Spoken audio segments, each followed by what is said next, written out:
Por sus ventajas económicas y militares, para muchos, Rusia, más que un país, es un peligro. Escuchen la definición que ha dado Josep Borrell.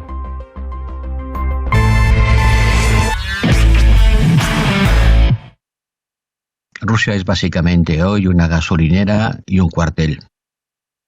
Una gasolinera y un cuartel, un sitio donde venden gas y petróleo. A eso me refiero cuando digo el cuartel, un cuartel muy grande con una bomba nuclear dentro. Y no es la primera vez que escuchamos algo así. El ex candidato republicano John McCain ya dijo en 2014 que Rusia es una gasolinera disfrazada de país. Una gasolinera dirigida por la mafia, añadió. Nada sutil. Rusia produce 1 de cada 10 barriles de petróleo del mundo. Y en cuanto a arsenal nuclear, Alba Blanco, Rusia también es la primera potencia mundial. Número 1 en el ranking de los 9 países que poseen armas nucleares, porque a pesar de que en los últimos 40 años se han reducido en casi 60.000, todavía existen alrededor de 13.000 armas nucleares, suficiente para destruir varias veces la civilización humana. Junto con Estados Unidos, Rusia suma el 90% del arsenal nuclear mundial, seguido de China con 350 y Francia con casi 300. Reino Unido con 225 sería la quinta potencia incluida en el Tratado de No Proliferación. Además, Pakistán, India, Israel y Corea del Norte, a pesar de no estar reconocidos, también cuentan con armas de destrucción masiva.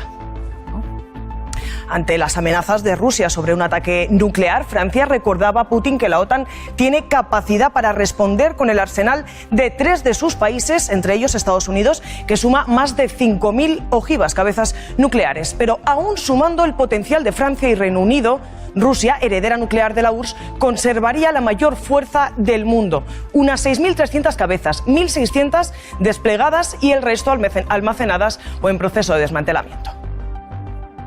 ¿Y cuál es ese arsenal? Pues lejos de ir a menos, el Kremlin cada vez moderniza más sus armas de destrucción masiva.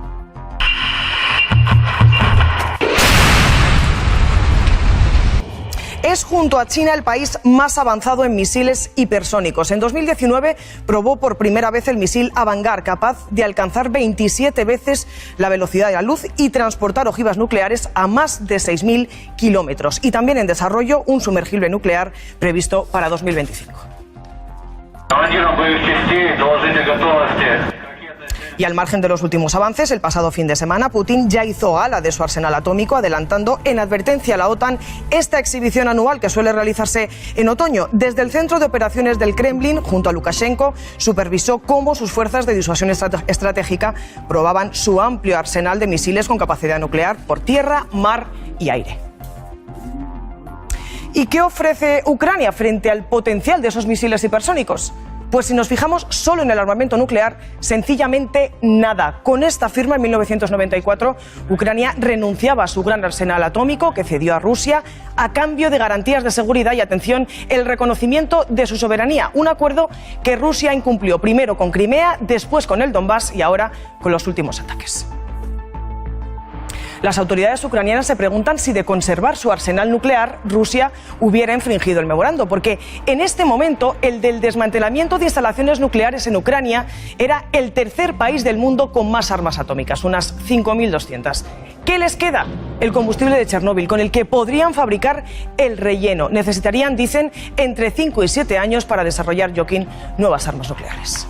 El combustible de Chernóbil. Gracias, Blanco. Y era una bandera que no veíamos desde 1991. Esta es la bandera de la extinta Unión Soviética y hoy ha vuelto a ondear.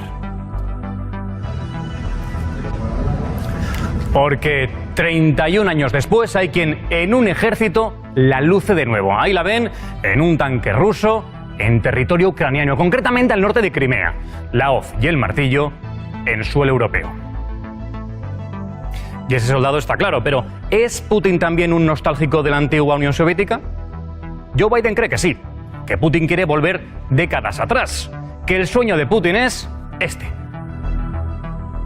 regresar a la gran Rusia, como mínimo a la de 1991, justo antes de su desintegración, cuando era un continente entero, cuando era Rusia más lo que ahora son otros 14 países.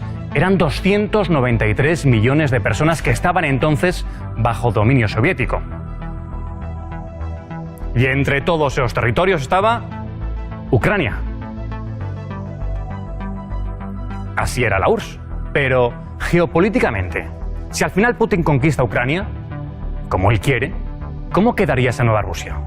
Estas serían sus nuevas fronteras. Tocaría con Moldavia, Rumanía, Hungría, Eslovaquia y Polonia. Ya tenía una región, la de Kaliningrado, esa pequeñita que se ve ahí en Polonia, pero ahora tendría directo acceso por todos estos países que ya estuvieron bajo dominio soviético en algún momento de su historia. Pero ¿y si Putin no tuviera suficiente? ¿Y si quiere más? ¿Y si sigue con su sueño? ¿Pueden estar tranquilos los países de alrededor, los países de la zona? En teoría, los que están dentro de la OTAN debería protegerles. Son países que vemos en azul, son Noruega, Rumanía, Eslovaquia, Polonia y las repúblicas bálticas Lituania, Letonia y Estonia. Fuera de la OTAN, en gris, están Hungría y Bielorrusia, pero ya están dirigidas por cercanos a Putin, así que de momento están tranquilos, y los únicos fuera de la OTAN y sin amistad con el Kremlin serían, lo ven, Moldavia y Finlandia. Pero hay un matiz importante, para Letonia y Estonia sobre todo, están en la OTAN, pero el 24% de su población es rusa, y en algunos municipios incluso ese porcentaje es mayor. Por ejemplo, en la frontera de Estonia llegan al 95% de origen ruso, que allí tienen incluso sus propios partidos políticos y son partidos, obviamente, prorrusos.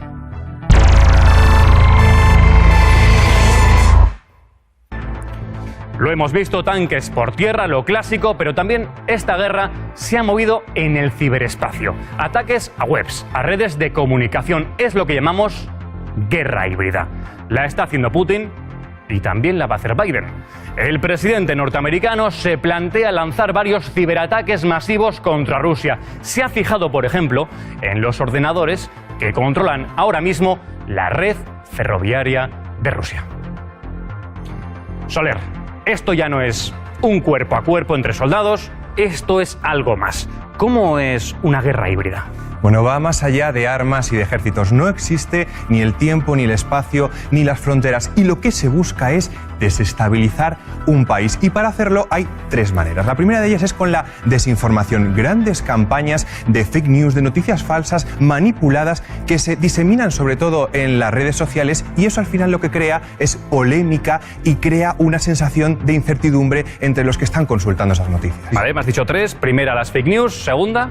En la segunda, pues bueno, en la guerra híbrida entra en juego el ciberespacio y esto va desde el espionaje hasta un ataque híbrido. Todo ello, ¿sobre qué es? ¿De qué estamos hablando? Pues bueno, puede afectar, por ejemplo, a instituciones públicas, a bancos, por ejemplo, que no puedas sacar tú el dinero. Y claro, ¿eso qué genera? Una sensación de bloqueo de las instituciones, de que los propios ciudadanos no pueden acceder a un servicio público e igualmente estamos hablando de generar incertidumbre.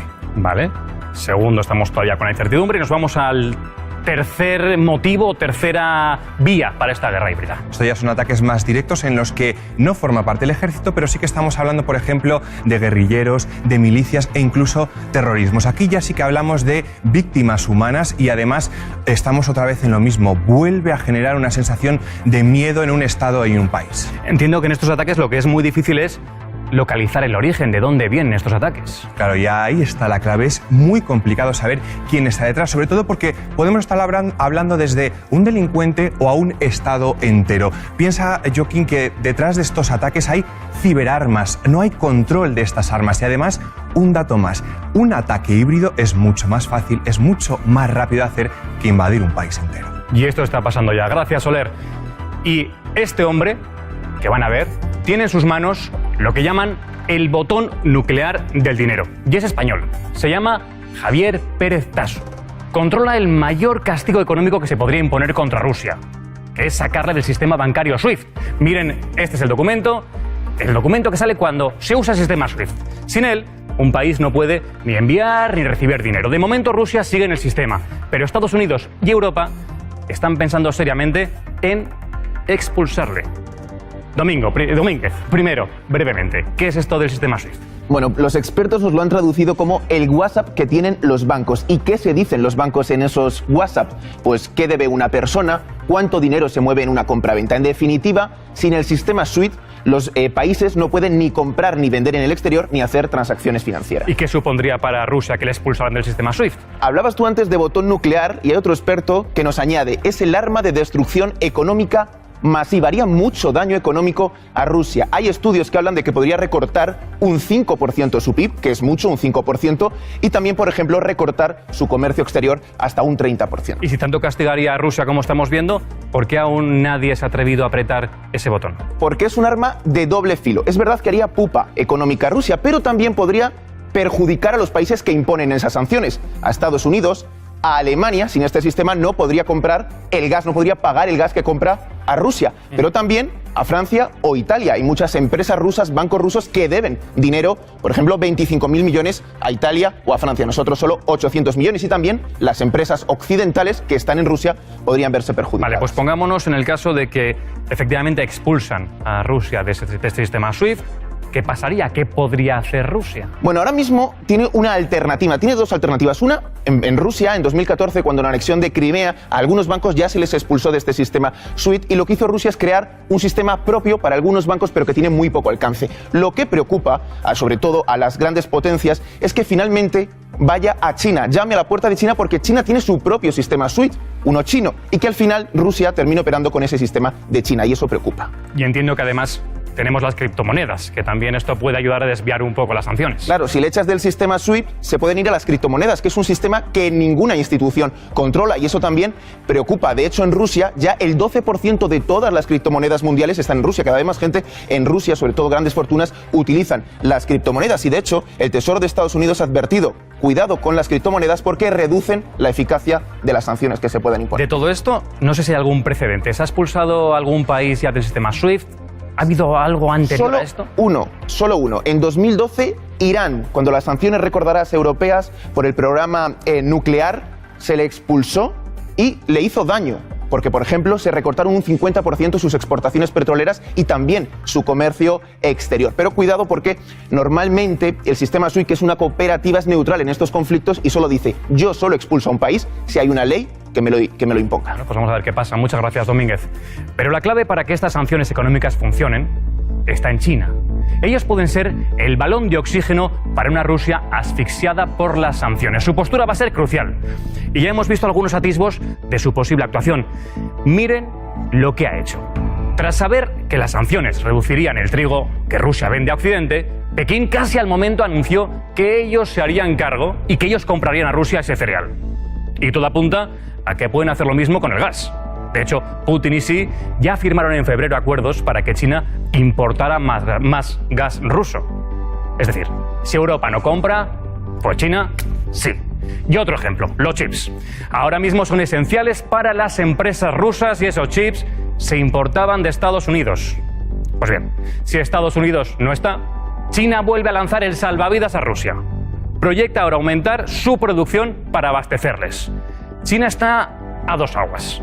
De hecho, la invasión a Ucrania, de momento no la han condenado. Y solo han pedido a Putin lo que llaman una solución negociada a una invasión. ¿Funcionará? ¿Están bien informados los chinos?